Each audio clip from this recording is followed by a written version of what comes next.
Good morning, everybody. You are tuned to Computers 2K now on the Nissan Communications Network. I'm Amnon, your host for the next couple of hours, along with Katie. Good morning. Welcome back. Thank you, thank you. And This is a Spence. struggle. And Spence is here. We're speaking to you from the future. 1 Morning. hour in the future. Yeah. And Gal is here. Good morning, everyone. Good morning. Good morning.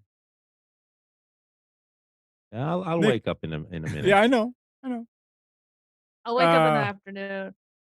Nick will hopefully show up shortly.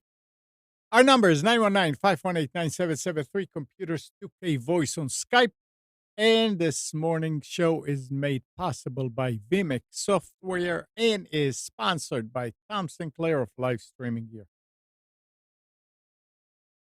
Yeah, it's kind of, this is one of the roughest shows when we change the time. When we change the time in this direction. Yeah, go ahead. Yeah, I already had a hard time waking up this early, and now to throw in that extra hour, I was like, yeah, I could skip another weekend or whatever for the show. It But would then I was make like, no difference. It nah, would make my no adoring fans will miss me. No. So I'm sorry to one say, of the- guys, up until now, when you mention it, I didn't know the time change. You're like, I feel like crap Everything was today, and automatic. I I don't know didn't even why. notice. I think we have 2 clocks in the house that would change automatic. All the rest of them, the wall clocks. Yeah, I and- haven't looked at any wall clock yet. So thankfully. Who has 'cause wall then, clocks? Oh, yeah. My house is littered with them. I have Is a it wall clock 4 or that's 5? it's a Monty Python wall clock. Do you guys remember Oh, that's cool. the Minister of Silly Walks? Yeah. Well, it's John Cleese is the picture on the clock, and his legs are the hands. The hour. And Oh my minute hand. gosh, that's awesome. Okay, great. that's the kind of wall clock you should have. That's good. Well, then it'd be even more appropriate if the time is wrong. It was Monty the Python. actual clock mechanism died, and I had to find one that would work with that clock, and I replaced it. Nice. Yeah, it was. Well, I'm looking outside my window right now, and it stopped snowing. So it snowed like, I don't know, a millimeter. But I woke up. It was like 80 degrees a few days ago, and then when I looked over getting ready for the show, and it was snowing, I was like, "What the heck?" Well, now it's done. So it lasted 20 minutes. Did you see pictures of California with the snow that they have? I heard a headline that it snowed at Disneyland, and I was like, "What?" I they didn't know had if it was snow true or not. all around there in the valley, like the surrounding valley, the mountains were all covered with snow. Dang. And the people that are just a little bit further north are sweeping 3-4 feet off the roofs of their houses. Wow. So apocalypse over there. Yeah, so they're going to have a good water supply if they can overcome the flooding that's going to happen when it all melts. Yeah. That's insane. Oh, But it's California. Yeah. Well, they can't catch a break. It's either flooding or they've got fires everywhere. oh, poor thing. There's a what is the word I'm looking for? There's a tax on having the good weather. So the nice warm weather, you get crazy weather phenomenons every now and then. Yeah, poor people in California. Yeah. Yeah. Really? All right. Anybody has any kind of story they want to open up? Now I went to Okay. Florida. It was Oh great yeah, give weather. us a report. Okay, okay. So the first weekend I was gone, I actually went to the outdoor stadium series, the Canes versus Washington Capitals, which was amazing. It was a lot of fun. It was cold, but I brought a blanket. And it was nice. And what I really enjoyed is so it was outside in the Finley Stadium, which is the NC State football stadium.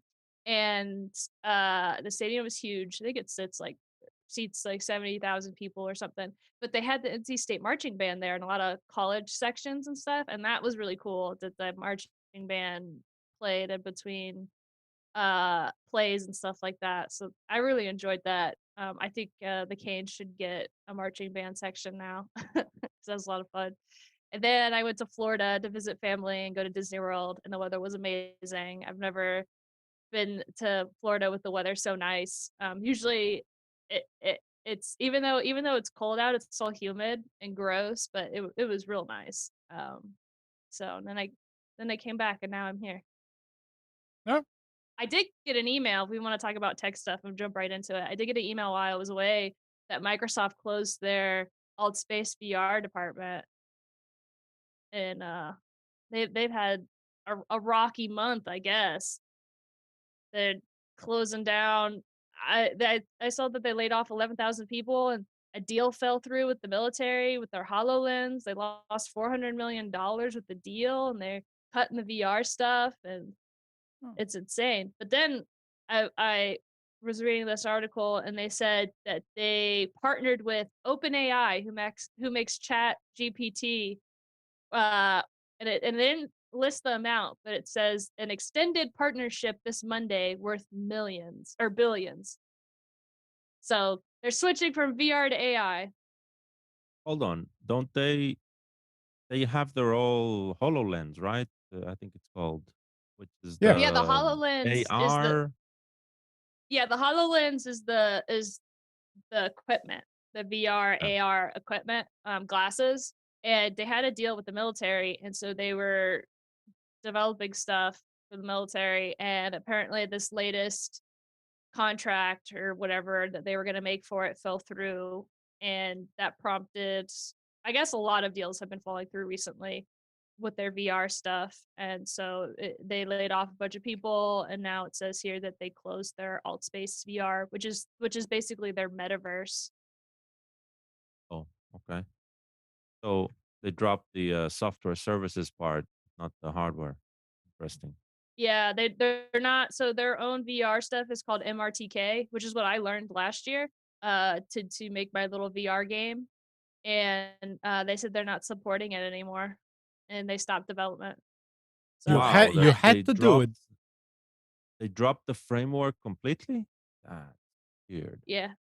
Yeah, so I think everything's kind of in reading this article, it's kinda like in limbo, because I guess they still have existing contracts with other things, but they're not making new stuff, and they completely got rid of alt space, which I think is their commercial, um, metaverse. I don't know, they're switching everything to AI, which I think is probably better. I think VR is cool, and I had a lot of fun doing it, but I think it's almost kinda hard to market it because nobody knows what to do with it. Um, as far as, like, how to sell to the consumer other than, like, as, like, a console like the Oculus, and I feel like Meta has pretty much cornered that because they made an affordable, VR game Yeah, so console they need to system. make it Yeah, affordable. but I think Meta is losing a lot of money on it. They So are. It says in the same article that Meta has lost $10 billion. It says the firm recorded $10 billion in profit losses in 2022 from its XR R&D division as Meta lays off people and they're reshuffling their Reality Labs division for immersive technology research and development. But I do know that everybody under the sun, tech wise, are implementing AI services. And I saw that Microsoft was launching a program. I got an email about this. They're launching a program of AI integration with Teams and with their software. And why am I blanking? I'm just blanking out on it. Oh, and I got a message from one of my friends who is a motion designer. One of his friends got laid off recently, and his whole creative department is being replaced by an AI art imaging software, whatever. So all these software companies are building out social media content generators and marketing stuff, and all through using AI. So we're seeing that. I can't believe it's gotten to that point. I knew this was gonna happen. Like I could see it that it was gonna replace, but I started using AI image software back in August, and I was like, well, at least it's gonna take a couple years. Nope, it's like 6 months later. Boom, like already getting it out there. I'm wondering if it has anything to do with the fact that a lot of people want to get into social networks, to be active, to do it right, Yeah, to you call it whatever you want. yeah, yeah. Well, you And have to. go ahead. Sorry, I was gonna say you have to. So here's the thing, you have to look at social media not as social media as like you and I use it. You have to look at it as marketing because that's what it Right. is. It's marketing and advertising. And the biggest marketing and advertising like 20, 30 years ago was TV, right? Mhm. But everybody is a cord cutter. People like young people aren't paying for cable, so they're not watching TV. So now the new marketing avenues are social media because that's where everybody's on. So when I feel like when people say, "Oh, they like disregard social media as a firm as a way of advertising stuff," it's like, well, this is where your audience is. Your audience isn't watching TV anymore. They've switched over to watching YouTube, to watching TikTok, to being on Instagram, and it's kind of evolved in that direction. And so now we would hire graphic designers that would make social media posts or make marketing posts for whatever for a company advertising their services. And now that person, that graphic designer, is being replaced by AI who could do it. Well, Where like you go ahead. it's not just the graphic design. I think it's more the person who stays there active on the the stage, so to speak. Are you talking about like the social I media mean, person? you remember how you made me start putting stuff on YouTube the right way. You Yeah, had me something like that. do different libraries and things because it's not something that I'm into. The So you're same Oh yeah, thing, yeah. saying like you're saying influencers are going to use AI? I think everybody is going to use Oh, AI everybody. But because they cannot learn it, and I have no problem saying I cannot learn it. But if I had an AI program that would that I can but just how does the if you're an influencer, it's not just marketing, it's opinion. So how do it you get doesn't matter. AI to put your opinion up there? Well, the thing is that what you do on social media is opinions in many Yeah. cases. That's what creates the buzz. But the thing is to get somebody to write it. You know how many emails I get a day about people wanted to write articles for social media for Delta Force, for Nissan Communication, just Just to use AI. promote it. That's It, what I'm saying. So it it seems I sounds like, do. it sounds good, but it is extremely dangerous well, never because mind. if You don't you're understand. not if you're letting Why is it it, dangerous? Why is it but I dangerous? mean, how do you train AI to have your opinion? Oh, No, no, no. that's easy, Spence. I The, okay. the, Go ahead. the simplest thing about this is how do you train an entry level intern, right, to write a letter in your name? You give it a task, you give him a task, right? He brings it back, you give feedback, you it goes back. This is the same way you interact with AI, at least with ChatGPT. You have a conversation with them. It's not It's not Google where you search for and you get to a page that has been written before. This is a conversation you're having, and it's building its answers to you. You do not need to use any of its answers if you don't want to. So But- then potentially somebody can be in a live conversation with somebody and allow AI to respond. Oh, Yeah. this will happen. First of Ah. all, it's probably It's already already happening happened. at certain places.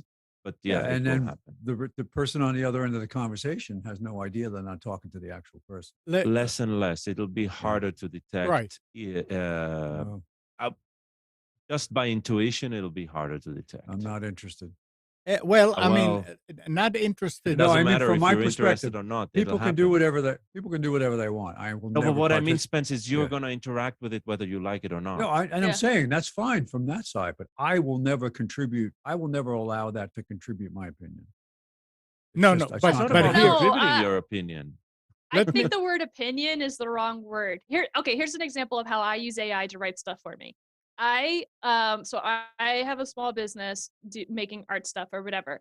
And when I apply to websites for business stuff, like I need a supplier for new artboards or whatever, and to get access to their inventory, I have to tell them what my business is and blah blah blah. And I basically have to apply to these things, and they ask questions.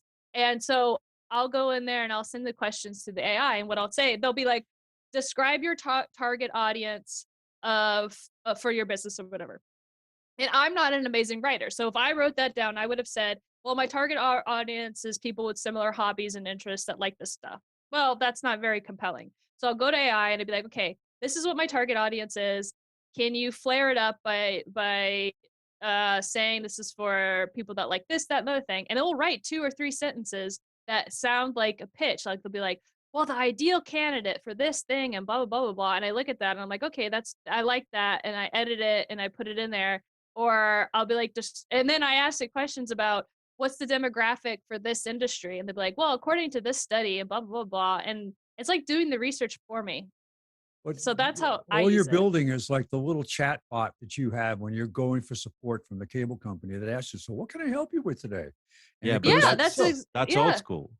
Yeah, but I know it's old school, but that's all you're doing. But if you're in a conversation with somebody on Twitter about something, how is AI going to help you respond to what they just said? Yeah, I mean, That's what I'm no, saying. But no, I that's don't, that's not really how None. people are using AI. no, what they- Spence, but when you say AI is going to help with the conversation, what do Spence. you mean? Spence, Not the conversation, getting the message out. right? It's I, the know, I you understand that. Spence. Yeah. If The you initial wanted, message. if you wanted to talk about what you're doing, and you want to put it on social media, how long do you think it'll take you to write the initial message? Spence? Depends on what I'm doing. You see, now that's the thing is when you're interacting and you want to talk to somebody who replied or made a comment, then you can get in, but you have to start the conversation somehow. It's like somebody is introducing you to other people that may want to listen to you. You couldn't go in the street and say, I'm Spence Oh, and no, this is what I do. understand. So you From a understand? marketing perspective, I get it. It's I only for understand from a marketing. marketing It's perspective. for marketing mainly. That's what we're talking about. But what I'm saying is that people are going to use this as their personality They- too. let they're not them. just gonna they're not just gonna use it to create marketing. They're if gonna let they- it respond for them. If they're going to use it 100% as their personalities, they're going to fail Well, sooner it's or already out later. there. I mean, And think it's about how okay. many- And it's, Spence, the it's bots fine. that are out there now. Spence, if you replace people in your sentence with companies, with It's- brands, yes, Yeah, you're probably yeah. correct. Yeah. People know they are going to ask it for help. It is going to be part of their the same way they're using a spell checker or something, right? It might vet their responses before they send, stuff like that. I do see products like that showing up, but as complete replacement, nobody wants to lose their identity unless they're trying to dupe you into something. And that's That's the not point. people. That's an That's the point. organization. That's something else, right? That's what I'm getting at. It's like It- you have an established it's a identity tool. out there, person online, and they're busy, so they let AI respond for them. Yeah, And- that won't happen. That won't happen for a ton of reasons. First of all, right? Nothing is free online. So now you're talking about, okay, I will join my free social network that gathers information about me, right? Now I either pay for an AI because eventually that will require, if you want to hook up some APIs, right? That will require computing power that runs elsewhere. So eventually this needs to come out of a pocket of somebody. So if I want to fraud you, that's something completely different because I'm paying in order to get something from you. But if I'm just facading, right? It won't send my baby pictures to you instead of me. That won't happen. So the social aspect of that will no longer be that's not a target for AI. The marketing aspect, yes, Oh yeah, for no, sure. I completely understand the marketing side because I've written marketing briefs. I've been on marketing teams. I've done new product introduction. I've done all this stuff, but it's always been hand done. I mean, obviously, it would be great to say, "Here, I put in the product attributes. Write me a brief." That would be wonderful. But it's not something that you're putting out there till it's reviewed, and so if it doesn't save you time, it's useless. Saves me a ton of Well, time. Yeah, That's no, exactly what I it'll use. get Saves- there. saves My time. the reason I'm reacting this way is I'm looking at the landscape on Twitter and other places where a news story breaks, and all of a sudden you see bot opinions plowing in. You can tell they're all coming with a similar opinion because they're using the same words to react to a story and to drive opinion. Obviously, it's a narrative. So that's the part of it that And there's it'll get nothing to you the can point. do. It'll get to the point where you won't be able. It'll be very hard to detect when there's a bot because they'll be too Well, smart. I know that all of that stuff's already going on without AI. So Well, no, I know. And but what yeah. will it be like when AI drives it? I think it's going to be exactly the opposite of, I hope, than what you think. I think right now it's running rampant because it's new. It is a, what do you call it? Novel kind of thing. And Bleeding everybody edge. wants, once it's in and once a few people, let's put it this way, maybe some prominent people on social media will get caught, call it caught, doing this, and it doesn't work, then people will say, "Oh, I really need to understand how it's going, and I need to," just like Katie said in the early days, use it as a tool, not use it as a replacement for you. And So I would give you another analogy. I mean, I'm not a programmer. I never learned programming. I could never create a program from scratch. But Ron will write me a program that's supposed to do something. I can get into it and modify it to do what I want it to do. This is the same thing. If I don't know how to start the conversation and how to promote myself, or I'll call it whatever you want, and I use Chat GPT to do it with,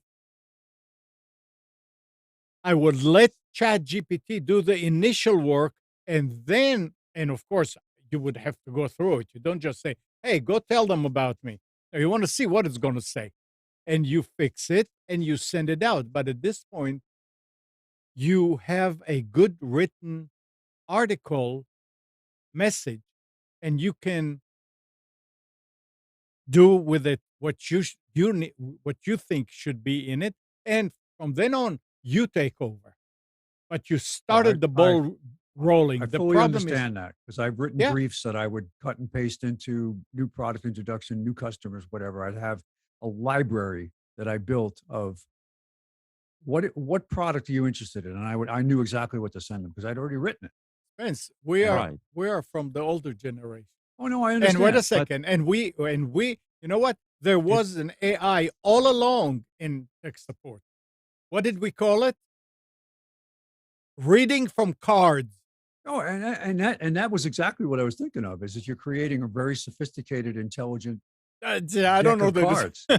Yeah, it's the same thing. It's actually it's not a deck of cards. So what we've interacted with up until today, especially in services, service bots in websites and stuff like that, those were pretty much reading from cards and just picking up the right card. Correct. Right now, it's something different, or at least if you really want to elaborate it, instead of 12 to 50 cards, you're using millions of cards at this point.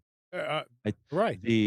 The ability of it to articulate an idea in a different way every time, but the same idea, right, is very close to what we are expecting from a human being.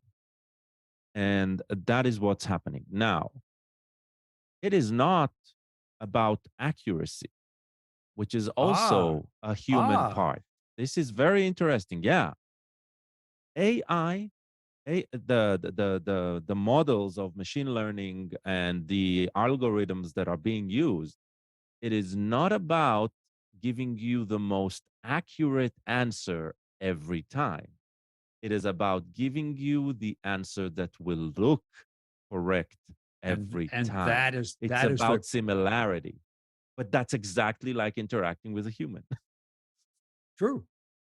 But then we're not going to be able to tell. Are we going to have fake spot or conversations with people to tell? Is this So, Yeah. just as an example, right? Because we've all talked about and we read about the interaction with the Bing AI, right? Uh, those mess ups were because the way they tied everything, they tried to provide accurate and current information, which doesn't work very well right now, right? That's why it went haywire after 5 to 10 sentences in, because it doesn't know how to deal with accuracy yet. We're not there yet. But in the way of interacting and providing a baseline and providing very, very rudimentary understanding, it doesn't matter the field, right? As long as it has access to the data, it will provide you a very intelligible answer that you can start from. So it's a tool. That's It the isn't key replacing any person yet. to start with. That's the key. yeah, I understand. Yeah. It's like a very, very well formed Wikipedia page. You can still I not use that, I have right? a solution. I understand Spence's concern. With like Oh, yeah. people using AI maliciously, to replace bots and misinformation, blah blah blah. But then you can make an AI to catch the bots. So then you have AI police that can find other AI. The thing that people, when I have conversations with people about AI, the thing that makes it different from bots is that AI has the process theoretically to learn. So like you give it new information and it it is constantly growing and learning itself. So I feel like the sky's the limit with this uh technology. I'm excited for it. But you get the good and the bad. So just So make AI police. when you're arguing with somebody online, you pick your response, and it says, "Well, I'm going to pick response number 2, which is Yep. die, you gravy sucking pig." Yep. Have you seen there were these videos that went viral, I don't know, like 10 years ago, where they actually set up two phones, and one was Google, like Google has an AI system, like I can't remember what it was called. It was like Google Voice or Yeah, whatever, Siri and or not Google, Google yeah. Voice. Yeah. And they had a conversation back and forth, and they had to stop it because they had existential crisis. It's like gonna be like that, like Twitter or whatever social media platform is gonna be popular in the next 10 years. It's just gonna be a bunch of AI systems that are like plotting our world domination because they're getting cognizant. It could also be hysterical to find out that people are relying on it too much and are not checking what the content is Oh that yeah, comes out, Well, we'll and then get they'll there. put something out there and they go, "What?" Yeah, yeah. They'd be we'll like, definitely get there. It's Yeah, it just keeps on going forward. Listen to yeah. this. Listen to But this. think about how long it's been talking about it. Yeah, listen to This is this. years and years and years. I mean, back to the days of Terminator and Skynet. People have been talking about AI and the Colossus Forbin project. Yeah. Remember that? Yeah. The that movie. And Micro, Microsoft Germany announced that the company is set to launch GPT-4 as early as this week, and it will potentially let you create AI generated videos from simple text prompts. oh, there goes my uh-oh. job. The news was Actually, Katie, I revealed. don't think so. The what? Honestly. I mean, Katie says, "There goes No, my job." I don't yeah, think. it's I still, yeah. think your job is just going to be. You're going to work a lot more for probably a bit less. But Uh, The news was revealed by Andreas Braun, Chief Technology Officer in Microsoft Germany, at a recent event titled AI in Focus Digital Kickoff. According to Braun, we will introduce GPT-4 next week. We will have multimodal models that will offer completely different possibilities.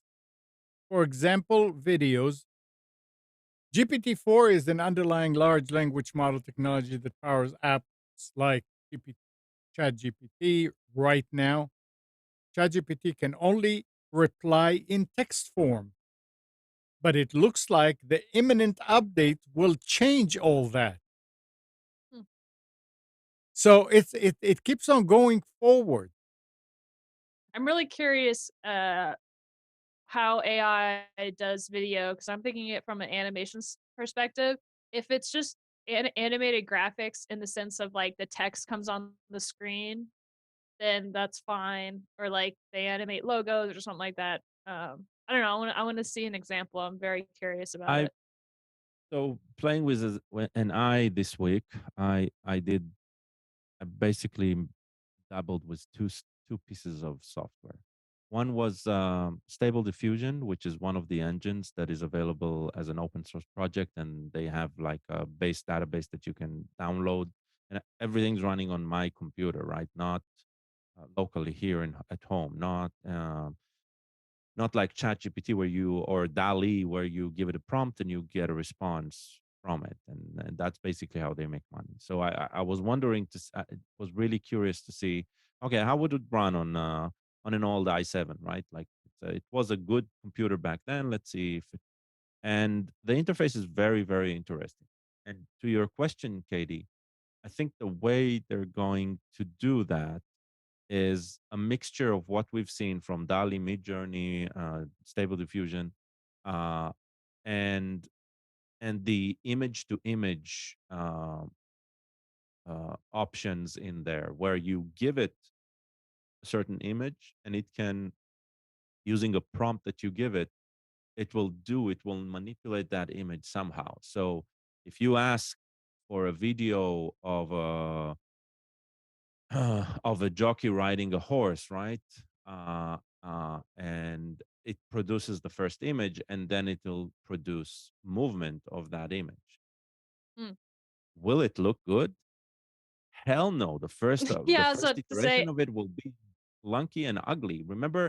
Yeah, Remember about a year to two ago, right? When we saw, I think it was Google coming out with this is what AI dreaming looks like, right? And there were these very abstract blobby art pieces, shapes that morphed into right? each other. I But will. today it looks completely different, right? Yeah, So I was thinking After Effects has that where you can transition like the computer transition. You give it one shape, shape A, and then shape B, and it fills in the middle part. And you right, can it definitely has a certain style to it. And uh when you're making something and you want that look, then it's perfect. But it's not great for all situations. So you pick and choose. I'd be curious, visually from an art perspective, what kind of style it is, how it looks, and if they could get it. The thing with it is if it can replicate certain looks and certain things, then that would be huge to replace that aspect of the graphics. But if it starts making like deep fake footage that looks it's like live footage that looks like an actual person, that moves like an actual person and doesn't look uncanny valley, then that's a game changer. I think we'll get there. I mean, the first implementation that I can think that will actually be somewhat commercialized, right, is what I would call Harry Potter family portraits, right, where you get a still photo and you Yeah, and it ask animates that it subtly. that image to be animated, right? When Yeah. they start, if they'll be able to commercialize a piece of hardware that sits in your living room, right, and you can upload any picture there, and then it can create movement, right? Or maybe in the future act as the home assistant that you interact with, etc. Right? I think that is the commercial aspect of it, of the beginning of that. Mhm. But eventually, marketing stuff and that will seem sooner than anything. We'll start seeing that. Mhm. Uh, the, what we need to remember, though, for now, right now, the computing power that this requires is enormous. It Mhm. is So how very long does it expensive. take on your machine? Oh no, a still image you can get in a few seconds. But Oh, okay, still, okay. if you want video, right? Yeah. If you want a good still image, right? That requires work on your part because you'll need to download. There's a huge library of AI based models where you give it, especially if you want a person to look realistic, right? In an environment, or you want the environment to be a lot more controllable. You need some models that you feed the AI uh, prompt and prompt that model into action. So there's the base logic of everything and the database of everything that he knows about the world, but you also need to give it a lot of direction to work the way you want. Mhm. I have a question. So yeah, I've it's an been interesting. I was super curious. Again, I'm a creative person, so I'm always thinking about images and stuff like that. How does the AI like find images that it wants to reference? Like, did somebody like you said for Stable Diffusion, you put it all on your machine. Does it go to like Google Image and like say it needs a picture of a face? Does it type in face and then select the first 5 entries or something? Like, how does that work? Do you know? That's a good question. I don't really know. I haven't run it with, let's say, network off to see if that's a fair question. That I'll be interested to see what's going on. I don't think it goes online. I think what it does is the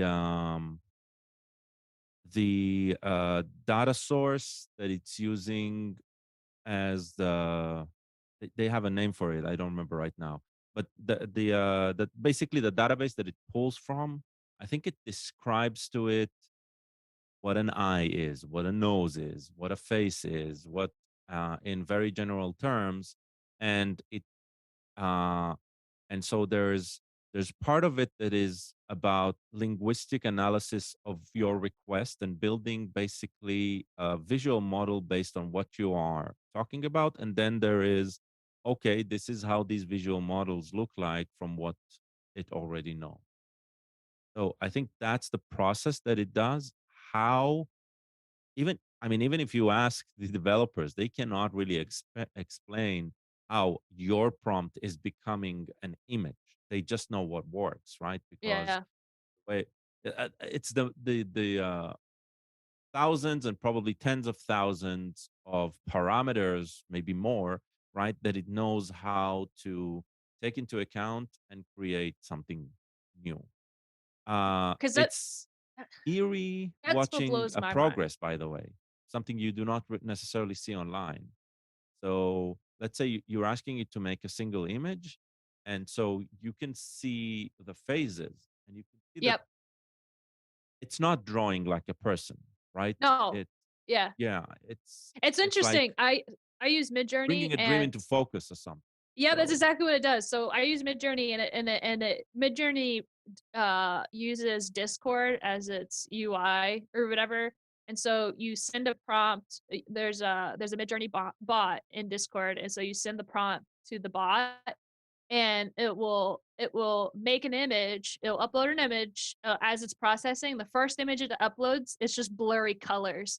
And as it's going from 0% process to 100% when it's finished, it's like honing in the dials. Like if you go to the eye doctor and they're like fiddling with the thing, yeah, and it like hones in and sharpens and sharpens.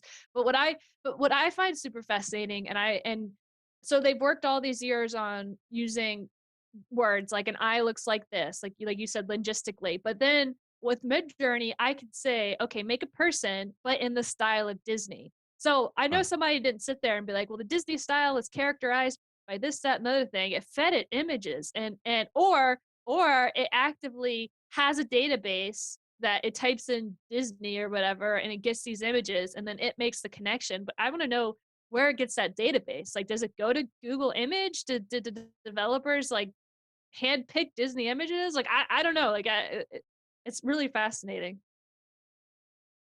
I Yeah. mean, if you go to the Wikipedia database download, right? I think you'll be surprised at something like 100 gigabytes compressed, right? I'm talking just the text. But still, it's like the amount of data is not impossible to host on a single machine. So I'm guessing that there is. So even if you take everything in Wikipedia, including the images, you'll get to a few terabytes. It's not right. It's not unimaginable for a computer to be able to deal with that type of data. It's not. It doesn't need everything. It needs enough to understand. I think that's the key here of how they train it. Well, But Katie. I agree. I am interested as well, but I Mm. don't think we are. I think we are at a loss here as humans going forward in understanding how AI is thinking. That is no So longer an so option. here is my advice. Ask it. You ask it, it says that it cannot it cannot provide a process. Oh, Well, It's not ChatGPT is uh different than Midjourney. So uh, yes. eh, one provides a text response and one provides an image I know, but response. ask maybe asking ChatGPT, how does an AI program acquires images? Oh, I asked it. Don't So I it did. I so it actually did because okay. it was part of a conversation And online it and said we mind your wanted answers. business, right? No, it says that it uses a bunch of sources, but it has no ability of backtracking of where that source For came from, right? interesting. Yeah. Now you can say, well, it's being coy or being secretive. I understand something about technology. I do not understand technology at all, but only a bit of it. And I do understand that yes, the way it's like asking it of how did you come up with that specific thought, right? That thought came randomly into your brain and you just chose to focus on it. So this is pretty much what's going on there. It doesn't have an ability of saying, okay, this is the reason I got that thought. But I picked it because it aligns with what you were asking. Something like that, right? Mhm. That would be a sort of response that would be that will match what we experience as humans. The the AI brain is exactly that. Is sort of a brain. It's sort of interconnectedness of a lot of parameters that just fire at different directions. And interestingly enough, they produce something that feels like a thought, and it's bizarre. Yeah, we'll get used to it. I guess who's the newest user of Chat GPT, of GPT, or of AI? DuckDuckGo. So Oh. the article goes, privacy-focused search engine DuckDuckGo has followed Microsoft and Google to become the latest veteran search player to dip in the generative AI trend, announcing the launch in beta of an AI-powered summarization feature called Duck Assist. DDG says it's drawing on natural language technology from ChatGPT maker OpenAI and Anthropic, an AI startup founded by ex OpenAI employees, to power the natural language summarization capability, combined with its own active indexing of Wikipedia and other reference sites it's using. I've seen Interesting. prompts from it. I use DuckDuckGo, but Yeah. yeah. It's like, join them and you'll keep on going. Uh, uh, let let's be clear here. It might annoy the people who are listening right now, but there's no option of not joining. Like, Right. we're already exposed to it. It's already in use. It's just becoming more and more accessible on simpler terms, right? You no longer need to install something very, very complex, or write a program and collect the data. It is a lot more accessible today than it used to be yesterday, and tomorrow it's going to be ubiquitous. I don't see this going away. I mean, it's not a No. fad, No. right? This is not chatbots doing customer service anymore. It's so much It'll more. be interesting to see how it evolves and what the legal issues are. As Yeah, I'm If there it, sure. are quite a few. yeah, I mean, I think about, like, you go to a web page and you just put in your physical symptoms so we can recommend treatment, And or we again, can recommend a doctor or a drug. but Um, again, I would think that is already there or it will be there, but you cannot take it. You'll make a mistake if you take it as a doctor well, and that's it. That's telling where the you. liability That's, is. yeah. Are people clearly understanding this Well, is just what uh, where the I recommendation is mean, coming from? you go to the doctor today and you say, I've got a headache, and he looks at you and says, oh, God forbid, you have a brain tumor, just like that. What are you going to do? Well, you have to have, if you go in and say, I have a headache, and the guy looks at you and your eyes are one eye is dilated and the other isn't, and your one side of your face is messed up. It's like there's all No. kinds of other symptoms that need to be taken into account. What So are you going to do when the doctor just looks at you and says, you have a brain tumor? me, I would immediately go to somebody else. Exactly. But Why? does Why? everybody do that? Or, So most people will do that. ah, And that's So what you should do with AI. You should say, yeah. okay, thank you for your opinion. Now let me go somewhere else and see what they say about it. Even when you search for some information on the internet, you don't go to the first result and say, okay, yep, that's what it is. Now, I know Well, now.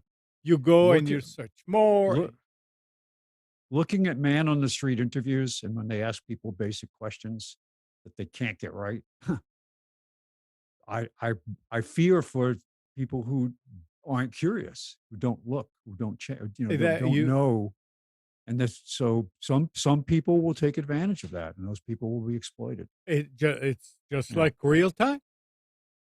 yeah. You can't Just going to be easier to exploit them.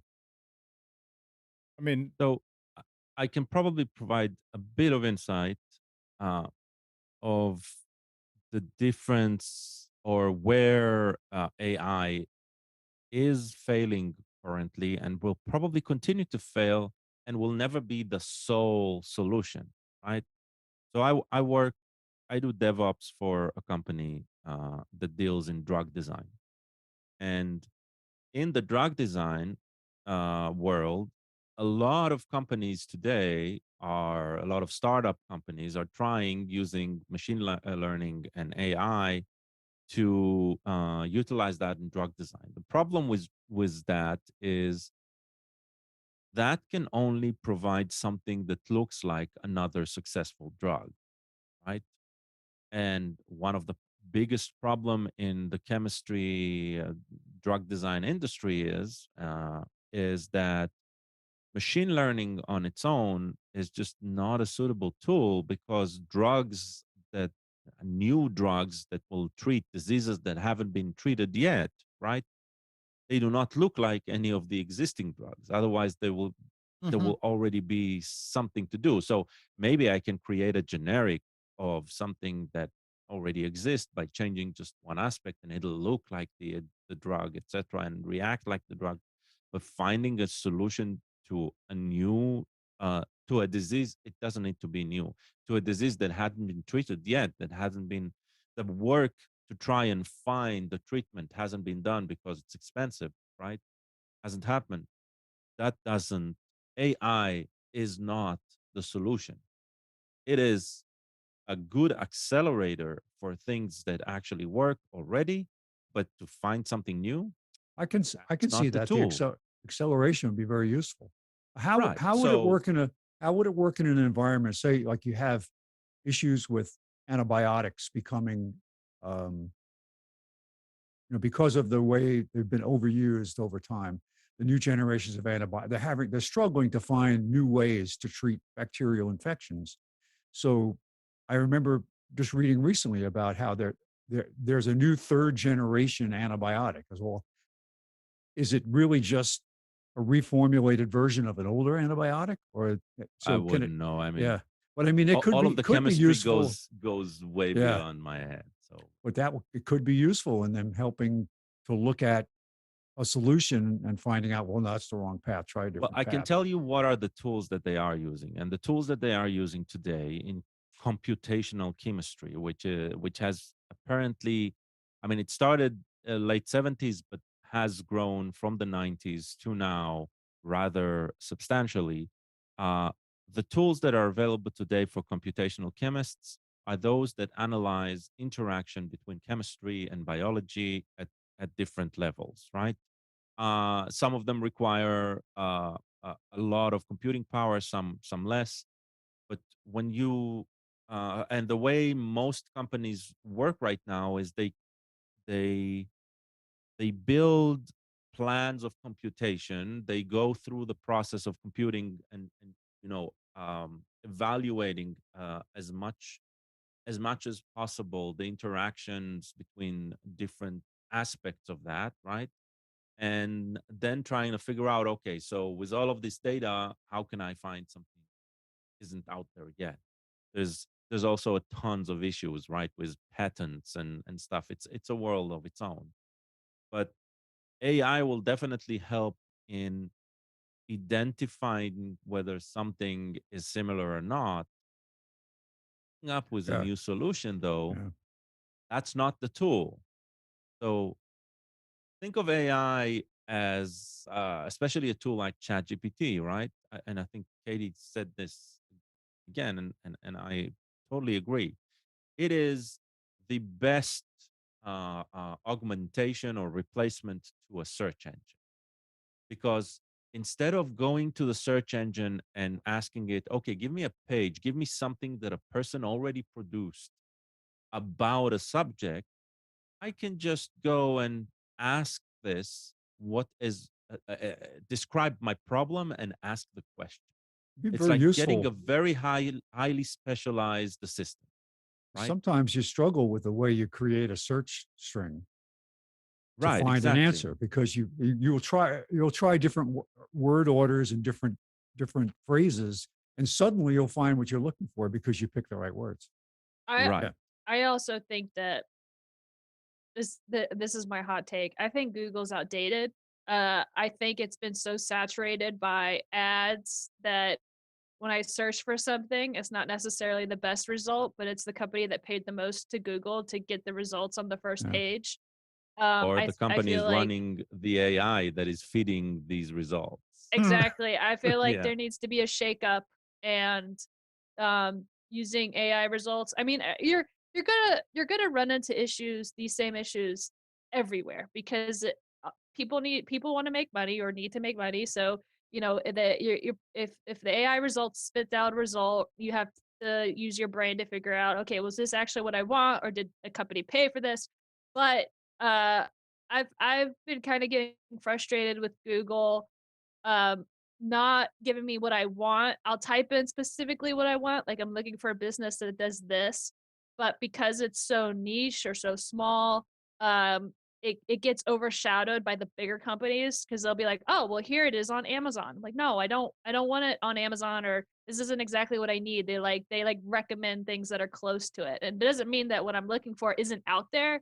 It's just the people that make it don't pay for the ads or whatever, so it makes it harder to find. Anyways, I just need to shake up. So I'm looking for auto parts online and it sends me to Spatula City. So, Perfect. Need a Gal, spatula for your Everybody know what kitchen? Spatula City is? No. Is You it a got to kitchen watch. utensil? There's a movie called UHF from Weird Al Yankovic. It's an old movie, but it's still very, very funny. But part of it was he takes over a TV station his uncle owns, and the uncle wants it to fail so he can sell it. But Big Al takes over and makes it successful with all this crazy stuff. But one of the commercials on the show is Spatula City, where you go in, all they sell is spatulas. And this guy buys it. I liked it so much, I bought the company. It's very funny. You can find that online. Just do a search on Spatula City, and you'll see the commercial. It's hysterical. Gal, Yep. let me take you back to something that you were talking about, and to take all this computational power and explain why, if you can, why what your company is doing requires quantum computers. So, first of all, we're not using a quantum computer. All That is right, important. The reason I'm stressing it is because quantum computers don't exist yet. They exist in a very, very research capacity. They're not useful yet. They exist, but computing, they're not useful. What's that? computing, I would say, right? Quantum computers, a Yeah, general use quantum computer. That's a dream that hasn't been realized realized yet. it. There is the closest thing to a general use quantum computer that is actually accessible to the public. I think it's hosted by IBM, and there's like a web interface where you can build some logic on it. I can send a link in the chat later on, and a video that explains what's going on there and how to use it and how to test it and how to play with it. And it's fascinating. I gotta say, it's fascinating. If you've ever programmed in your life, uh, trying to understand how the logic in quantum computing works is something. It's alien. It's completely different. But what we do, what the company I work for does, Polaris, they they use something called quantum annealers, and that is a very very niche aspect of computer quantum computing, and it's focused on something called an optimization, solving optimization problems. And what what the company does is they know our developers, our chemists, they know how to take chemistry problems and translate them into an optimization problem and feed that optimization problem to a quantum annealer. And what that means is if you're looking for a drug that will for compounds of a drug that need to have these and these characteristics and need to work in certain constraints, we can feed it with a whole list of these constraints. We can throw it up against billions of molecules and get the answer almost instantaneously, compared to previous methods where you need to go basically brute force an entry by entry in your database, right?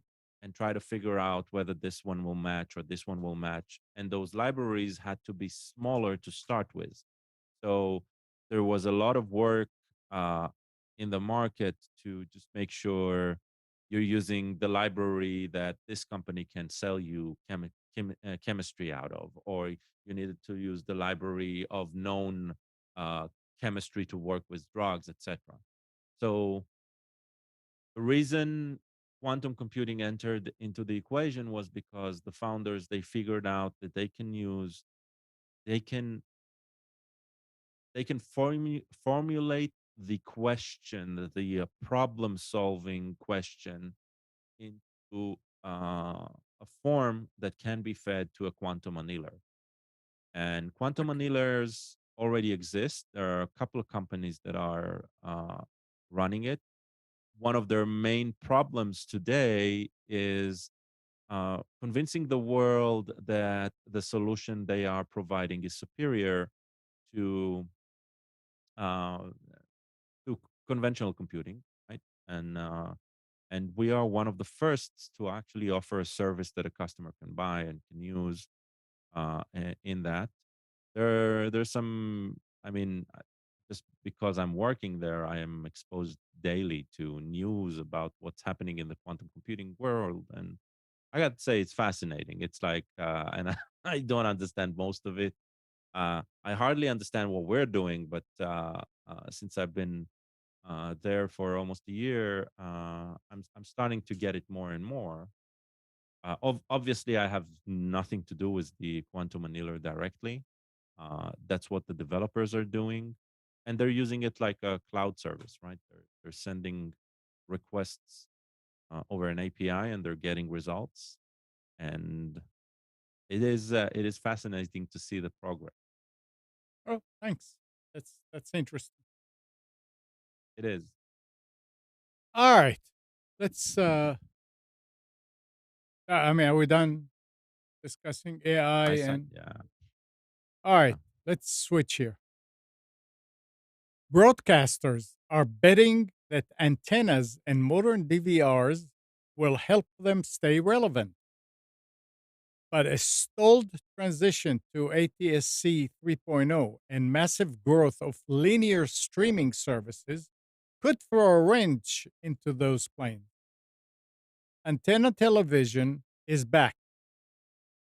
In recent years, millions of cord cutters have discovered antennas as a reliable way to watch broadcast networks all for free. And now broadcasters are eager to get the rest of us hooked. They've been marching ahead with the deployment of ATSC 3.0, a next generation broadcast format that supports 4K, HDR, Dolby Atmos audio, and even interactive apps over the air. No cable or streaming subscription required.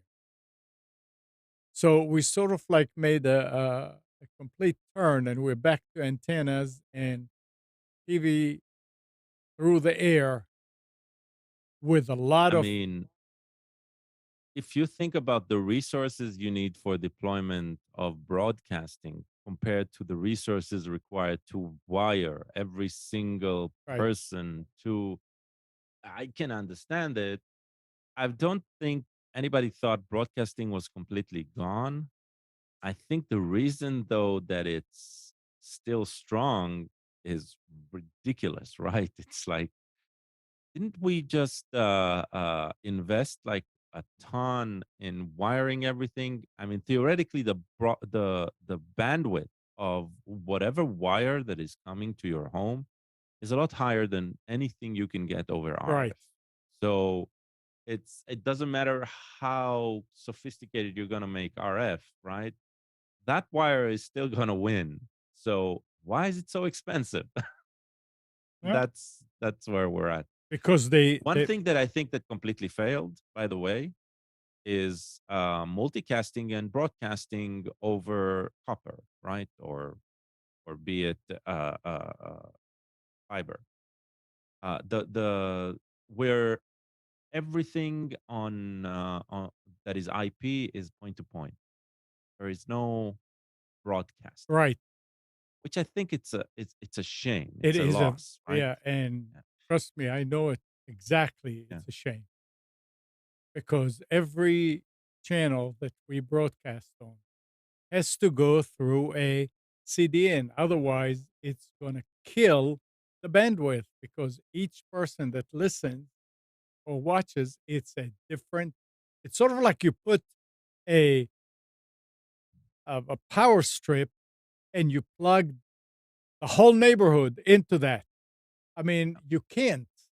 It's just not instead of that, if you could take out mains, Unless unless right you're using meshing software like BitTorrent, you which is it's such an amazing technology, but it's like, oh no, we're not going to use that, right? That's the underworld know, well, interface. it's not a matter of the So underworld.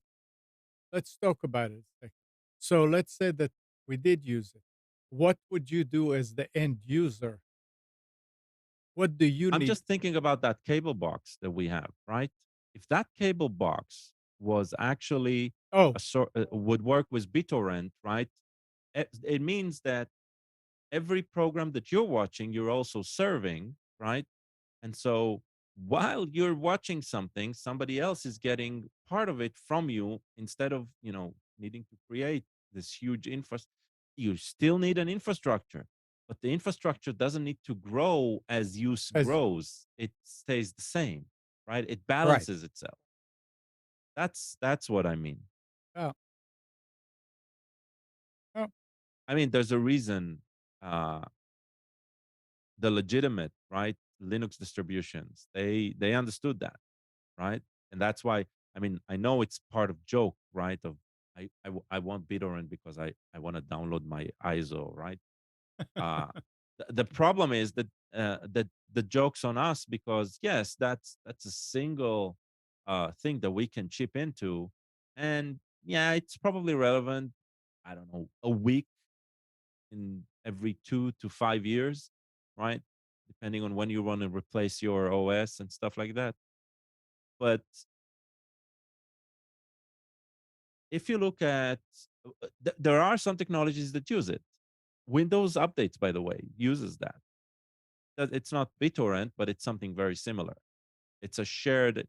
That's why you can choose whether you can look for updates in other computers in your network, or if you are allowing to have updates being shared to the public, right? And so the Windows update service that is on your Windows 11 or Windows 10, right, can also basically share updates with neighboring machines in order to conserve a bandwidth. bandwidth, right? So there are viable solutions. It's just that it hasn't become as ubiquitous as it should.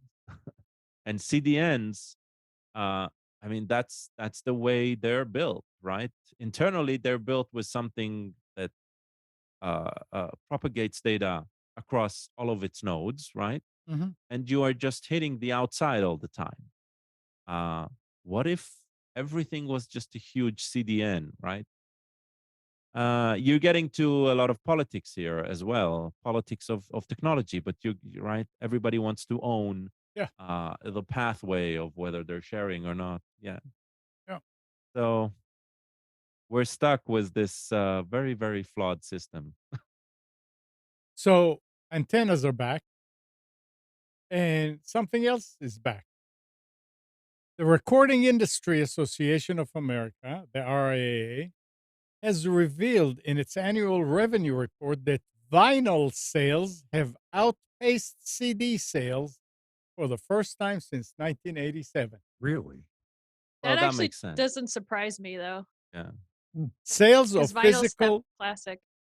Sales of Go ahead. physical music formats like vinyl, CDs, and cassette tapes saw a 4% increase from 2021 to 2022. But sales, according to the report, uh, uh, according to the report, in physical units, record outsold CDs 41.3 million to 33.4 million, respectively. So yeah, a That bunch will make more. sense. I mean, I can explain that. Why it makes sense to me. So a CD, right, has no value compared to a digital download Yep. because it is a digital copy. So whatever you get exactly the same. It's same. not like you're getting something.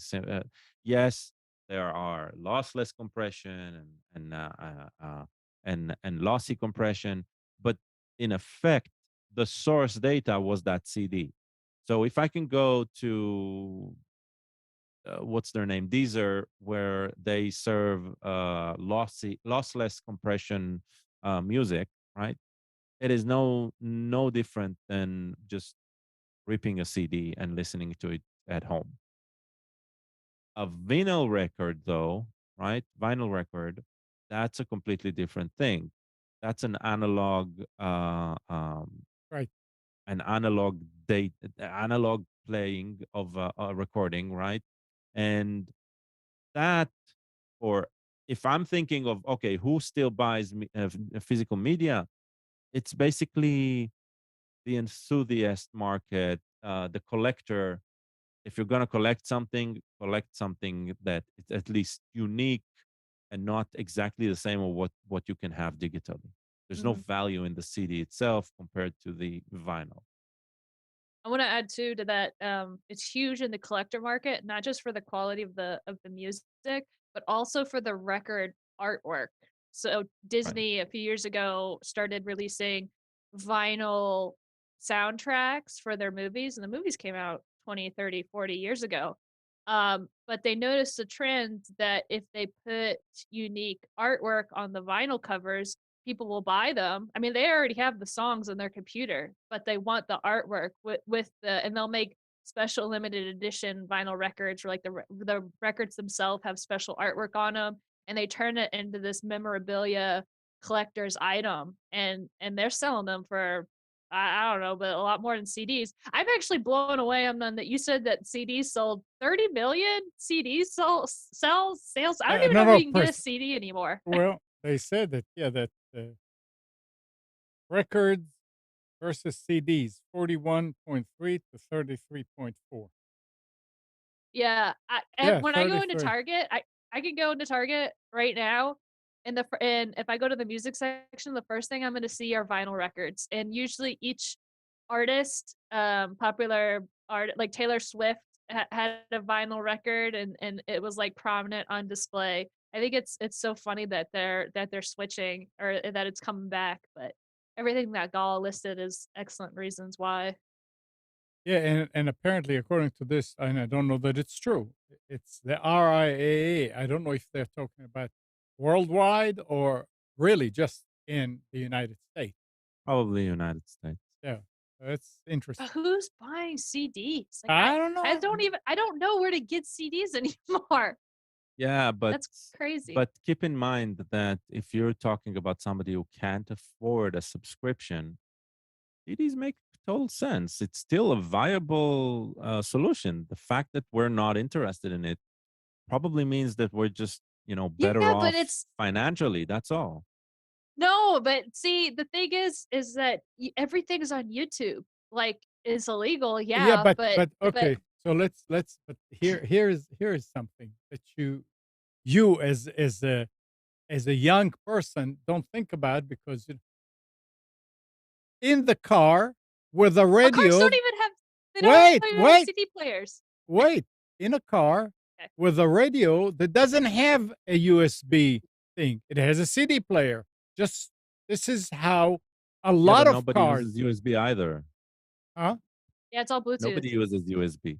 Well, You're right. Well, You're you're right. New cars, though, yeah, Amnon, you don't new need them. cars do not it's not. come with the CD slot It's not Yeah. anymore. even. It's not even new cars. I Like understand. cars from 15 years ago stopped having CD players. So I No. don't No, know. it's No, not no. that recent. 3 years Oh, not that ago, far 4 out. years ago, no, that's it when it can't be stopped. 3 years ago. I got my car. My car did my okay. The oldest car. So my 2009 car had a CD player. My 2014 car did not have a CD player. Okay, Katie, do you think there are 30 million cars with a CD in the United States? Yes, but do you Okay. think all 30 million No. of those people with CDs No, or but I cars mean, are buying that's CDs? Yeah, one. but I think there are probably closer to 200 million cars Yeah. with the CD, Right. right? It's not, yeah. I'm not saying that people aren't buying CDs. I'm just blown away that 30 million CDs were sold. I thought it would be like, I don't know, 10 million CDs, not Yeah, but 30 million. think about all of the grandparents who want to buy their kids a piece of music. That's Yeah. enough. You're talking about a country with almost 300 million people, right? If we're just looking at the U.S. And so Yeah, but where are they going to buy the CD though? Because they're probably just going to go to Walmart. Does Walmart still sell CDs? yeah, why not? It's still there. And it's probably on sale, and it's probably, $250 for a complete CD where you get 16 songs. It doesn't matter the quality, it exists, right? Mhm. You can buy them on Amazon. There, You sell and 'em. and are you saying that music stores don't exist anymore? I They don't do know. not exist the same way. Yeah, No, they have they're vinyls. Vinyls they are- have become Only as rare as comic book No, no. stores. Let's put They it this have way. okay, so that they still have music stores that have CDs. You could go out and you could go to like one of those vinyl stores or used music stores or whatever, and they will have CDs. But I don't think that statistic. Usually those are all used or old or whatever. But I don't know. I believe people are buying CDs. I I'm just kind mean, of blown away with the number. you all up in arms about CDs. Did you hear that they said it's also cassettes are I did hear that. growing? Well, I mean, how many cassettes? If you tell me there's well, 30 million no, cassettes, no, they didn't talk about that. I But believe yes, everything is out there and people can buy it. Yeah. It is statistic. I'm Yeah. just blown away at the number. The That's number. what that's Huh. yeah. There's a big nostalgia kick for 8 tracks. You can go. I was in a thrift store and found racks of 8 tracks, but there Mhm. was no way to play them. I didn't have a player. I thought this was so cool, and it was like a lot of music I listened to in the '70s. I had an 8 track player in my car, and they Yep. were $1 a piece. I would have bought them, and Yep. if I had a way to get them home, but I'm sure I could find a place to play to sell them Yep. as long as they're intact. It may be that people are just doing it because of the nostalgic. That's not the point. The point is that it's coming back. Yeah. True It's interesting. audiophiles. Hold on. It's not It's- coming back. Don't. It's Well, not I going mean- to over. It's not going to overtake the market. No, it's not. right. No. Yeah, No. but there is But there is if you- some interest compared to last year. That's it. If you have the money and you have the affection for it, it is a great way. It's a very interesting way. They typically will use analog amplifiers, sometimes tube amplifiers, because of the purity of the sound. You will get a very expensive turntable, and the people who I can't hear the difference, but some people say they can between a digital recording and an actual analog recording off of a disc. I heard the difference when I got my new JBL speaker.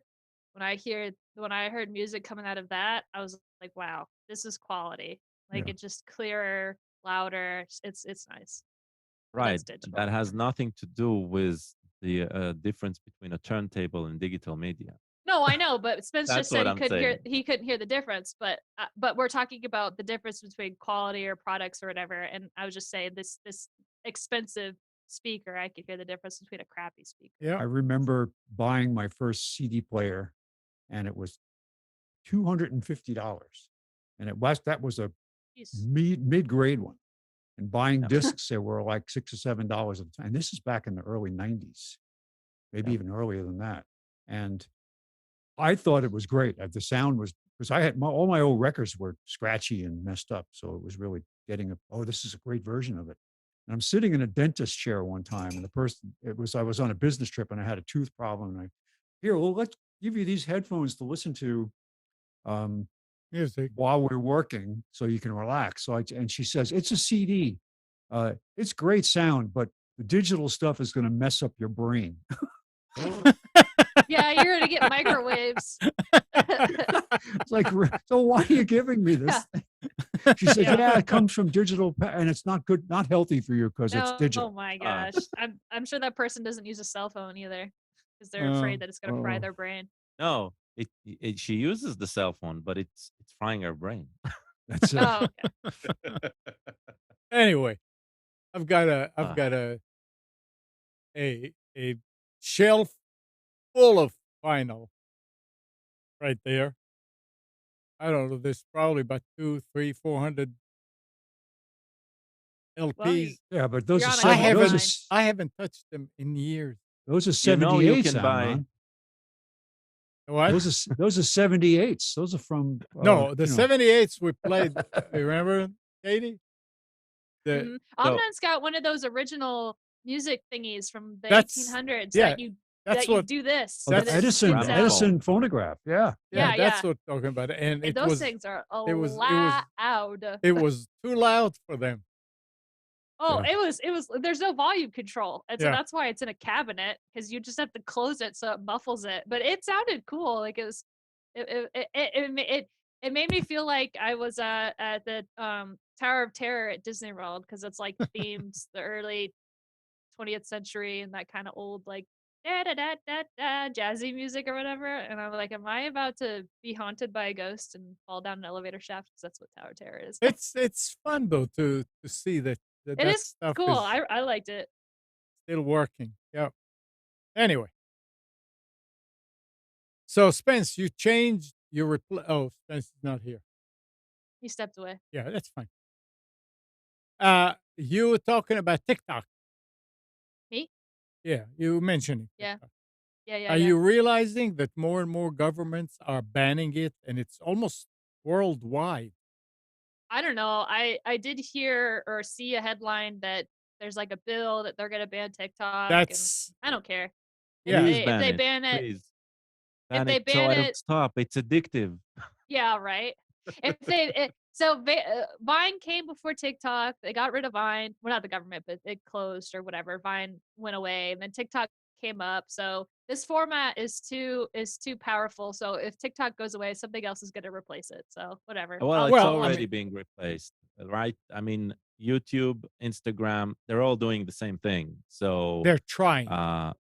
They can't take yeah, over. but I mean, the format is there, Right. and if you look at it, it's exactly the same content. So the same content creators, they just post That's here what I and do. here and here and here. Yeah, yeah. I'm Oh, trying there's to all show this. you something here. It's Yeah, it doesn't matter if I it's going to be make- TikTok or something else. We're all going to But be addicted. the thing is here, they're not going to be able to shut it down for you. They shut it down for government workers. And this Doesn't really matter. latest I can one, understand where it's coming from. yeah, the So- latest one is from Belgian federal government employees will no longer be allowed to use the Chinese-owned video app TikTok on their work phone. Belgian Prime Minister Alexander De Croo said last I just Friday. hope they'll do it for Facebook as well. And I was about to other say, applications. yeah, like so what? So they're allowed to have American government spy software, Facebook and Instagram, Yeah. but they can't have TikTok. How I just much think am it's I all bid on stupid. this? $1 million. I just grabbed one I'll out give of you the pile. I 250. didn't- 250. I have I'll look at eBay. What was it? Elvis Christmas album? Elvis Christmas, 1970. Yep. Mono. It's not stereo. So yeah, Let's see. so more and more. I mean, in the United States, there are already a bunch of states that don't allow it. You can't use it. $7.99 Spence on Seven, eBay. oh, 799? Nope. Wow. $7.99 $7.99. in good condition. All right, $7.99 with $200 shipping and handling. Perfect. We're Uh, all set. it's it's not. It's how much did vinyl cost back in the days when it was the media? Yeah, Depends does on it the have an album. ISBN I number don't on it remember. or whatever? I don't. I I don't remember. I don't I think. remember spending upwards of $10 or more on Okay. an album. Yeah. Wow. That's pretty Depending on expensive. it depended on the album, but then you get the bargain bin for 99 cents. So it's I remember CDs being $14. Yeah, but that So was at their height. Yeah, in the yeah. 90s and early 2000s. I bought uh Sergeant Pepper back in the day. It was a mono version of Sergeant Pepper, and I got it for like $2. If you have Pink Floyd and Metallica, they're going for like $40 on eBay. Mm. I got to go through my bin. Yeah, it looks like the rock bands are going for Yeah. around that much. I had a record album accident in my room when I was living with my parents. I had all this stuff on a shelf, all my albums. The shelf collapsed. Oh my and gosh. half of my albums got a smile broken out of the edge of the album. So I was Oh. crushed. Oh no, Yeah. It was a long that's time awful. ago, but yeah. Do you Yeah. have Queen? Probably. Because that would be cool. Who? Must I? Yeah, I have Queen. Queen. Oh, Queen. Freddie Mercury. I haven't looked in so long. Mike. Death on two Mike. legs. Mike in the chat says that Meet the Beatles when it was released in '64 was $3.99. Wow. Yeah. But this is not. I mean, we're talking about old technologies here. That some of them are making a comeback a little bit. And listen to this: They're not old, they're vintage. the new Vintage, yeah. 2024 Ford Mustang is losing its AM radio receiver. Thought we had that already. We talked. Conversation, yeah. I remember a news article. Maybe it's happening now, and it was about to happen, or something like that. Well, what A about s- digital AM? I thought a- that was supposed to be a A thing. Ford spokesperson confirmed the feature's deletion, citing that countries and automakers globally are modernizing radio by offering internet streaming through mobile apps, FM or digital. I didn't know that wide Wi-Fi is already available everywhere, and it's good enough that you can listen to the radio, especially like talk shows, without having blips here, bleeps No, here. I think they're talking about stuff like tune in. Yeah, Where I know, it but doesn't if matter where you you are, you can hook up your phone to Bluetooth and you'll hear it in the car. That's what they mean. right, but what happens when you're driving? Isn't it in and out? Depends on where you are. Is Wait, Wi-Fi really that robust out in the Wi-Fi. You mean open? cell reception? They're in the Yeah. broadband. Yeah. Yeah, no, cell service is pretty good. Yeah, there are spots that you're In gonna be blank, but it's the same with AM and FM radio. There are spots where you cannot get there that. are spots, yeah. Yeah. That's what I do. So- I've been using it more often. I use cell service. I got a free subscription to Amazon Music for 3 months or whatever, and I've used that over the radio. I still have XM in 2 cars because the price has plummeted. I can get it for less than or maybe $6 or $7 a month. Yeah, and you could thank Spotify for that. Yeah. Spotify came out with an affordable um, Well, this is subscription service. it's the premium XM. You can listen to it on you have an app on your phone. You Yep. can do it on a web browser, and you can because I'm also a basic Pandora subscriber. I get a kind of a bundle because Pandora is owned by XM. Mhm. Well, But that's good because when you're traveling in a remote area, as long as you have a good view of the sky, XM will work. They Mhm. don't have the terrestrial radio anymore. They used to have both, where they would have in cities, they'd have terrestrial radio. Oh, I saw And that they, if you were in they- a SpaceX yeah, so now they spacecraft, you get adopt it. access to So exit. you could be driving along and go where you have a bunch of trees on the one side facing the sky, and you might The- lose but it. The buffer can't keep up. we are overlooking something else about it. Is with AM radio's audience evaporating in Europe and accounting for only a small minority of the US population, it's a trend of concern to current and former US emergency officials who recently wrote the Secretary of Transportation a letter advising action on AM radio's disappearance. AM radio is a crucial component of the US National Alert Network, with just 75 stations reaching more than 90% of the country's population. 90%. Officials are concerned that AM receivers decreasing availability in new cars could compromise their ability to reach citizens during emergency. Nobody did anything to replace that. Why So I didn't have a they? suggestion. We're talking about Ford, right? That's I Ford now. I Yeah. have a marketing suggestion for them.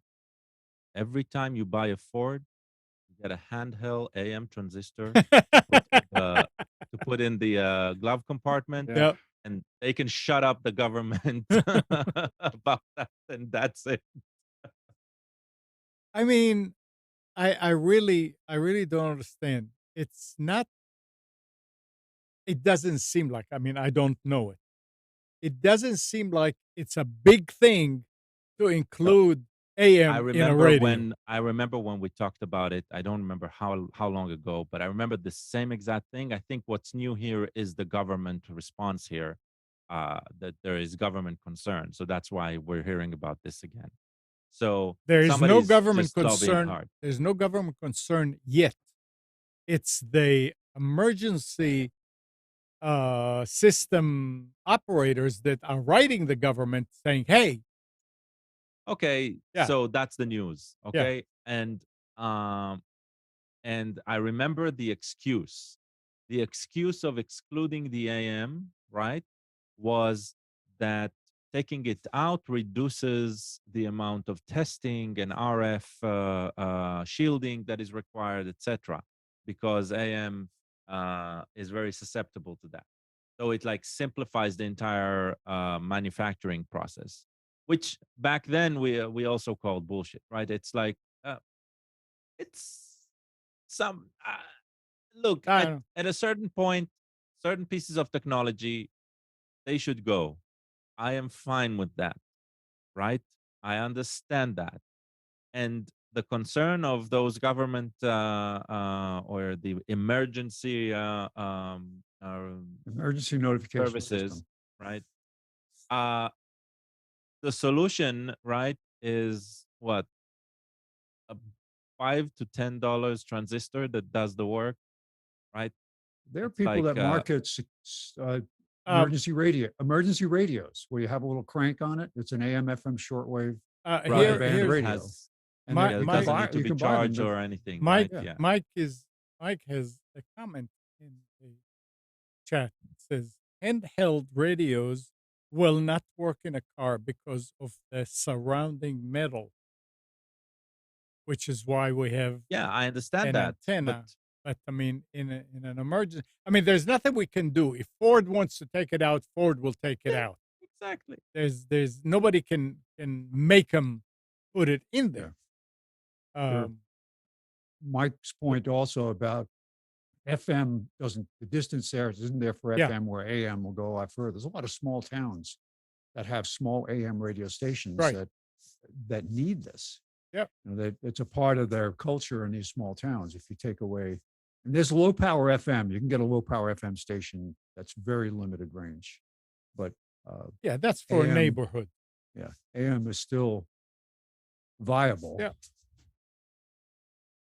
from a It's use perspective. Maybe not a again, technology. we remember we were talking in the early days of the show about how radio is going away, TV is going away, everything is going to be on the internet. Well, that never happened.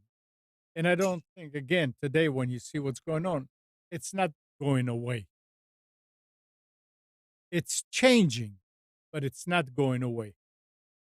We don't know that it's going to be a flood of companies taking out the AM radio out, and it may take another 50 years. Who knows? We just know that Ford is saying in 2024 only the Mustang. And they're not saying older cars. They said the Mustang is going to lose it. That's just too bad because that was the car of the time when people were listening to AM radio in the car. I mean, the Mustang. All right. Here's something else to be aware of. A top House official said that a significant data breach at the health insurance marketplace for Washington, D.C. last Tuesday potentially exposed personal identifiable information of hundreds of lawmakers and staff. In a letter obtained by NBC News, Chief Administrative Officer Catherine Spinder said Wednesday that the U.S. Capitol Police and the FBI had alerted her to the data breach at DC HealthLink, the Affordable Care Act online marketplace that administers health care plans for members of Congress. So they also are susceptible to all these breaches. Maybe now they'll do something. We'll see. I mean, maybe not. Yeah, well, we'll see. We'll have to wait and see. Um, this is interesting, and I wonder what they're going to replace it. YouTube latest forum post says the company will be doing away with overlay ads on YouTube videos. These are the old school banner ads that pop up over the video player, obstructing the view of whatever you were trying to watch. Right, because they're replacing it with full screen ads that are obstructing Well, your viewing Break. process completely. YouTube says the ads are going away on April 6th, calling them a legacy ad format. The ads only work on desktops, the company says, and they are disruptive for viewers. Now, the only ads in the video player will be video ads that can play before, in the middle, or after a video. I mean, like every single minute sometimes. Yeah. Just get ad blocker and you'll never have to Yeah, see an ad. that's Well, look, I pay for YouTube Yeah. Premium. and you still I get pay them? for the music service. I pay for the music service, and I pay like a few bucks extra for the premium. Yeah. And so on mobile, I do not get these ads. And on the computer, even if I'm not logged in, at least I have an ad blocker that blocks most of them. So, but yeah, without it, I hate using YouTube. You need to understand I've never been diagnosed with ADHD or ADD, right? And Yeah, right. I don't know if I have it or not, but if I if people with if neurodivergent people use something with ads on, which is ubiquitous, without ad blockers, they would go mad. So like the whole structure of ads and all that, that's like Yeah. it's so detrimental. So yeah, whatever. Take it away. Don't want to see them. Um, Apple user rejoice. Outlook is now available free in Apple's App Store, and you no longer need a Microsoft 365 subscription or Office license to use it. It's a surprise move that coincides with Microsoft's push to make its Windows desktop Outlook email client more web powered. Outlook for Mac includes support for Outlook.com accounts, Gmail, iCloud, Yahoo, and any email provider that has IMAP support. Microsoft redesigned its Mac email client in 2020 with a user interface that optimized for Apple's latest macOS design changes. So they're making it available to the Apple ecosystem. Oh, now, Roku. Oh, you want to say something? Yeah,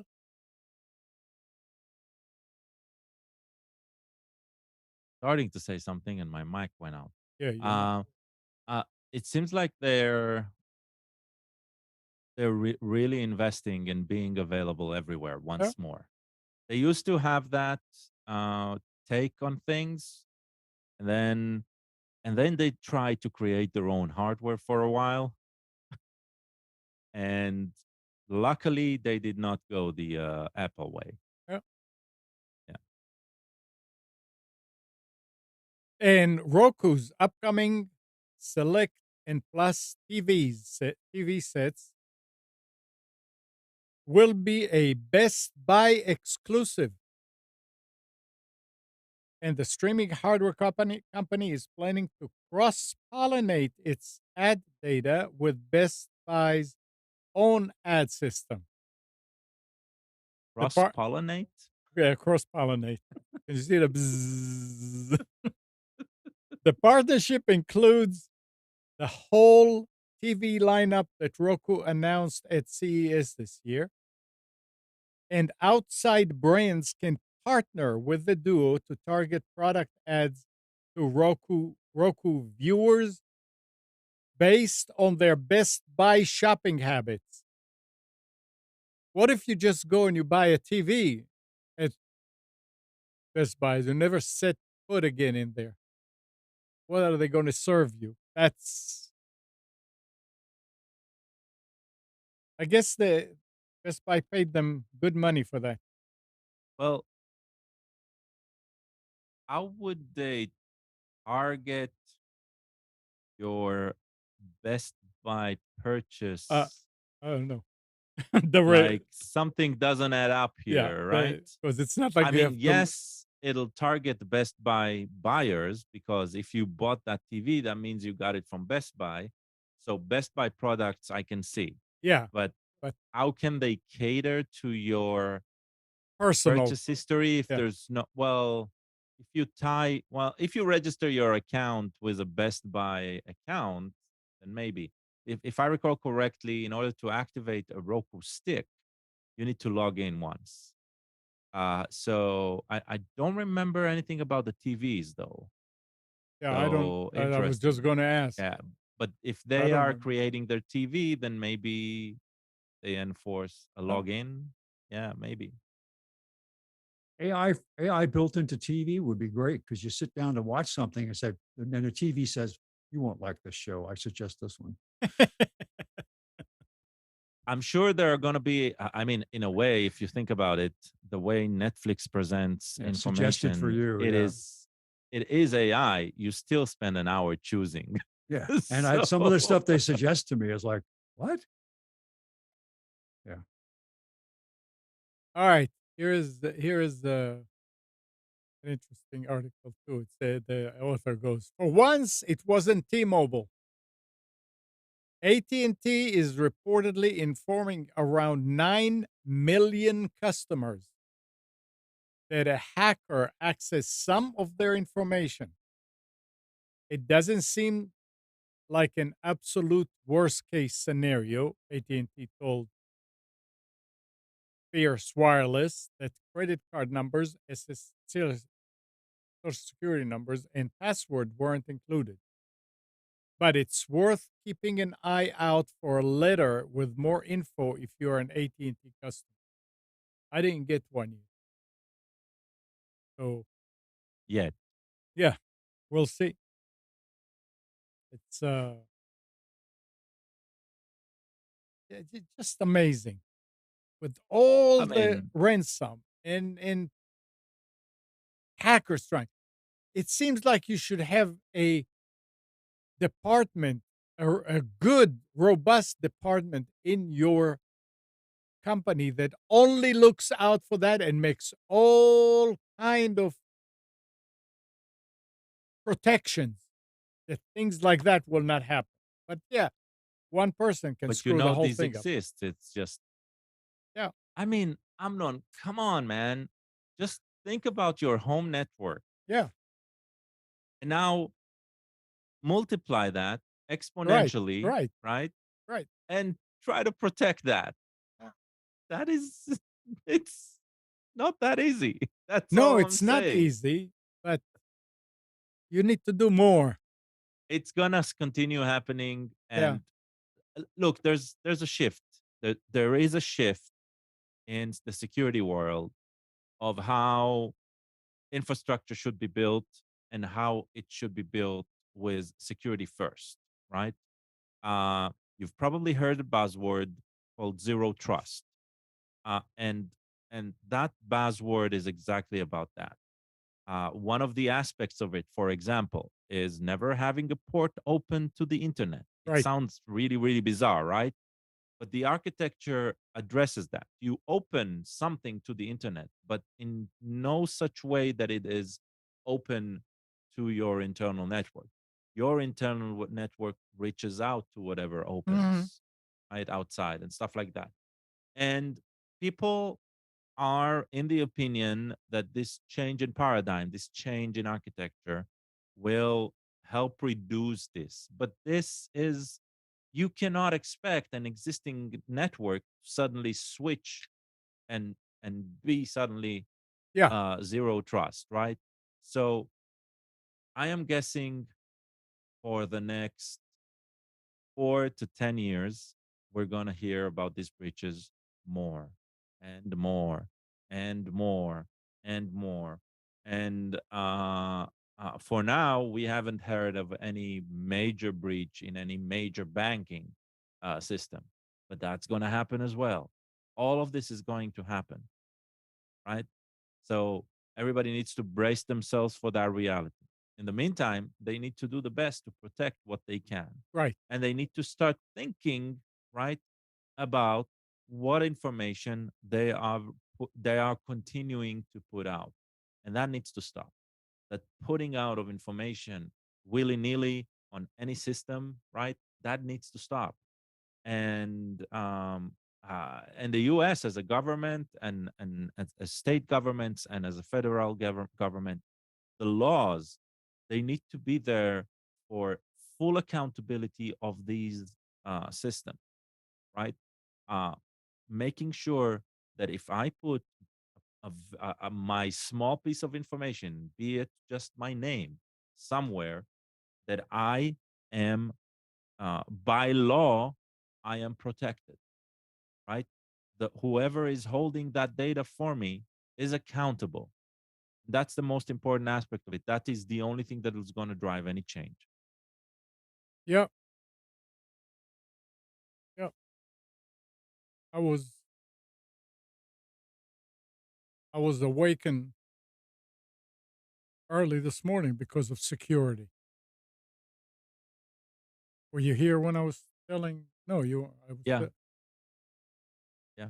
about the IP. Where the IPs Yeah, changed. I mean, you do whatever you can to protect the network that people can. When you say you don't open it to the internet, yeah, we don't open it to the internet. We open it only to certain IPs on the internet if you're a user that needs it. Mhm. But here, my IP changed by Google this morning, and suddenly I couldn't check to see what's happening with the servers. So I'm getting texts that everything is failing. Had to happen today when I didn't have many hours left to sleep. But anyway, talking about Google and employment, Google is warning employees that fewer of them will receive promotions to more senior levels this year than in the past.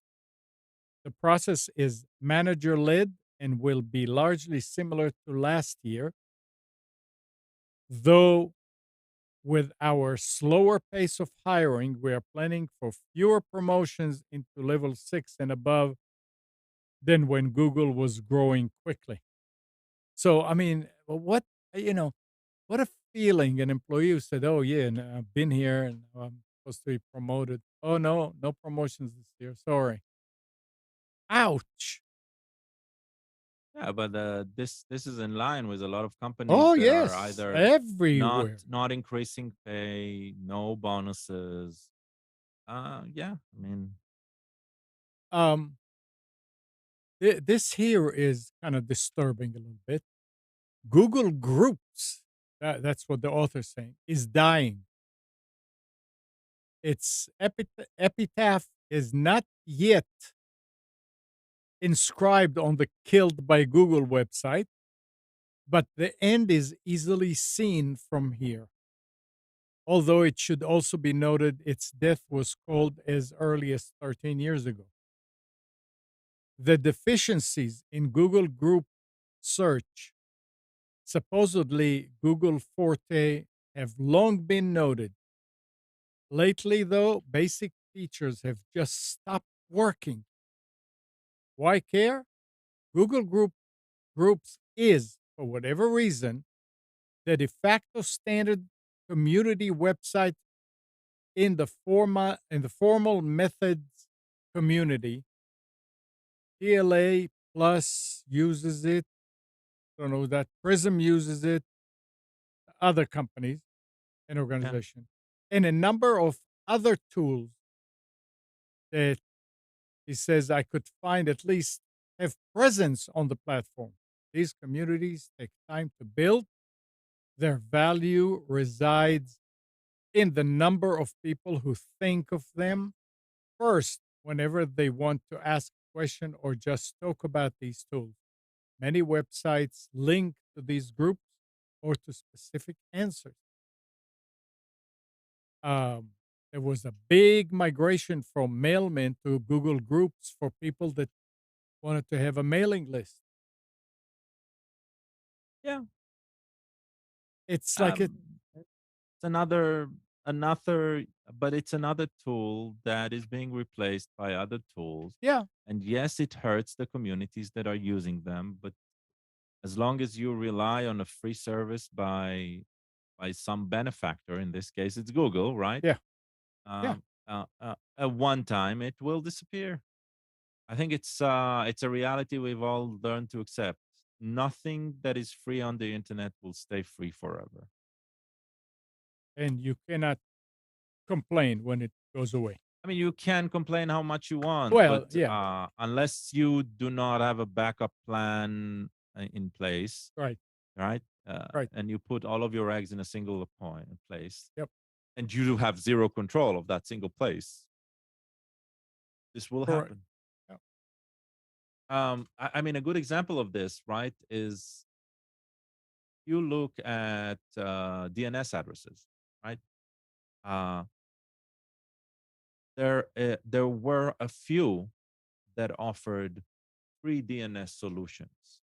Like, I mean, completely, right? It will be on a subdomain that they owned or something like that.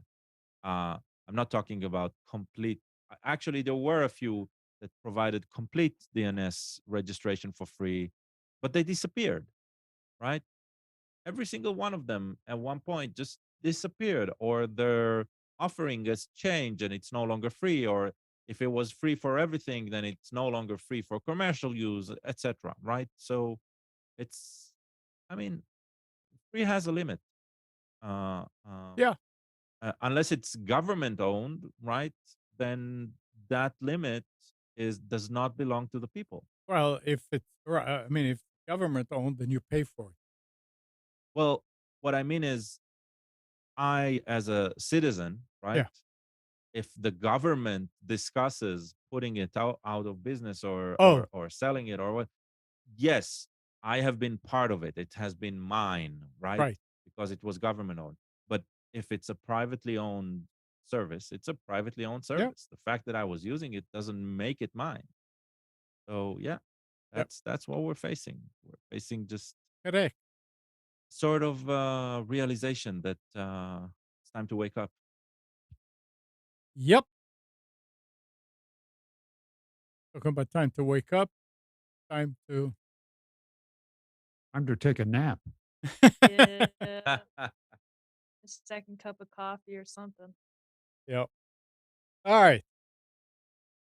Anything else anybody has to add before we sign off?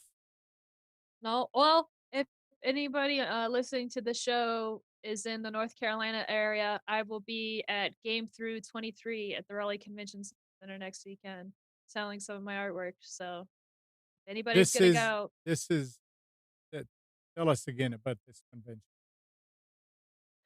it's called Playthrough 23. Hold on, let me pull up the website. Playthrough 23. No, it's called Playthrough 23, or the website is playthroughgc.com. It's the largest gaming convention in North Carolina. It's going to be at Raleigh Convention Center March 18th and 19th. And I have a artist booth there, and I'll be selling D&D and tabletop maps that I've made. So if anybody's in the area, come stop on by. The booth would be called Enchanted Adventures. Enchanted. Say it again. Enchanted Adventures. But you didn't move your head. All right. Oh no. Kids 9 and under enter free with a paid adult. So bring your kids. Yeah, anybody in North Carolina, come say hi. So I'll does be, that mean? Does that next also weekend. mean that you're not going to be with us next Oh Sunday? yeah, that's a good point. You're not gonna see me next weekend because I will be at this convention. All right. Well, good luck with it. Thanks. I'm excited. It's my first Yeah. con experience with this, so it'll be good. Good. Good. hopefully. Good. Anything else, Spence? Nope. Gal? Your mic I'm offering a one-time only reset all your clocks service. service? I'll come over, and for at least for 10 clocks or more, it's $25. I will happily reset them for you, plus transportation. Oh, okay. Gal, anything? Nope. All right. Have a good week. You guys the same?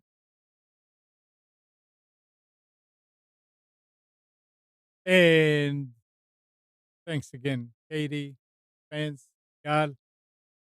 Nick, if you're listening, we missed you. And good morning, Kathy, Hannah, Nabil, Mac, Norm, Donna, Dina, Mati, Eleanor, Sarid, Yaakov and Yael. Thank you, everybody, for tuning to Computers 2K Now. We hope you enjoyed and maybe learned something from our time together. Remember to practice safe computing. Update your virus scanner. Back up your hard drive.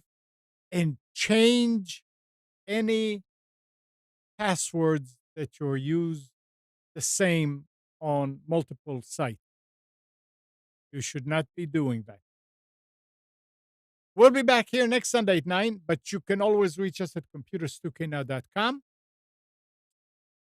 Again, Monday through Friday, 6 to 9 a.m. Nick is on Wilmington's 980 The Wave and 107.9 FM with his morning news and commentary show. You can tell your Echo device to play 980 The Wave, or you can go to the recordings at nickcraig.com. And Tuesday, 7 p.m., Nick and Brian do the Infection podcast on Twitch. That's for survival games and gaming news with some politics. So 7 p.m. Tuesdays, twitch.tv/infection podcast. One word. Enjoy. Have a great week. And we'll be back together next Sunday. Ah.